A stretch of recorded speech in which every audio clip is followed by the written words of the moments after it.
நிச்சயமா ஷைத்தான் உங்களுடைய பரம எதிரின்னு இறைவன் நம்மளுக்கு எச்சரிக்கிறான்.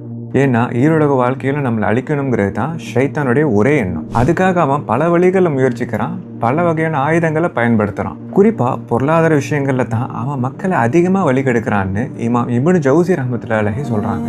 ஈவன் வணக்க வழிபாடுகளை சரியா இருக்கிறவங்க கூட பொருளாதார விஷயங்களை தவிரதை நம்மளால பார்க்க முடியுது. எனவே பெருமானார் ஸல்லல்லாஹு அலைஹி வஸல்லம் சொன்னாங்க, ஒவ்வொரு சமூகத்தாருக்கும் ஒரு ஃபித்னா, பெரும் சோதனை இருந்துச்சு. என்னுடைய சமூகத்தோடைய ஃபித்னா செல்வம்னு. அதுவும் இந்த காலத்துல சொல்லவே தேவையில்லை. நாம பொருளாதார விஷயங்கள்ல கண்ணு கருத்துமா இல்லைன்னா கண்டிப்பா தவறு செய்யறது நிச்சயம். ஸோ இதுல இருந்து நம்ம தப்பிக்கணும்னா நம்ம மார்க்கத்தை நல்லா விளங்கி செயல்படுறது அவசியம். இதை சொல்றது ஈஸி, ஆனா செய்யறது ஈஸி கிடையாது. ஏன்னா இங்கே தான் நம்ம ஷைத்தானுடைய சவாலை அதிகமாக எதிர்கொள்ள வேண்டியது இருக்கு. இமாம் கசாலி ரஹ்மத்துல்லாஹி அலைஹி அவர்கள் மின்ஹாஜுல் ஆபிதீன் அப்படிங்கிற கிதாபில் ஒவ்வொரு நிலையிலும் ஷைத்தான் நம்மளை எப்படி எப்படிலாம் வழிகெடுக்கிறான், சூழ்ச்சி செய்கிறான்னு தெளிவாக சொல்லித்தராங்க.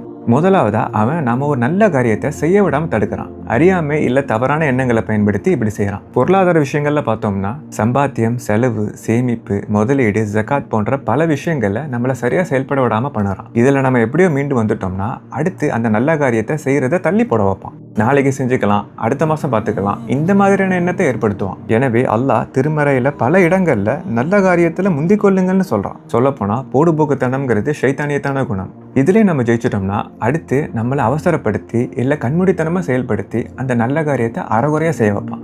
உதாரணத்துக்கு ஹலாலாக சம்பாதிக்கணும், முதலீடு செஞ்சு செல்வத்தை உருவாக்கணுங்கிற எண்ணம் இருந்தும் தப்பாக செயல்படுற பலரை பார்க்க முடியுது. எண்ணம் மட்டும் நல்லா இருந்தால் பத்தாது, செயலும் சரியாக இருக்கணும் இல்லையா? இந்த கட்டத்திலையும் நம்ம ஜெயிச்சிட்டோம்னா அடுத்து பெருமை, முகஸ்துதி போன்ற விஷயங்களை கொண்டு வரான். நாம எல்லாம் கரெக்டாக செய்கிறோம், நாம தான் பெரிய ஆளுங்கிற எண்ணத்தை கொண்டு வந்து வழிகெடுப்பான். இப்படிப்பட்ட எண்ணம் வந்துருச்சுன்னா நம்ம செஞ்சதெல்லாம் வீணாக போயிடும்.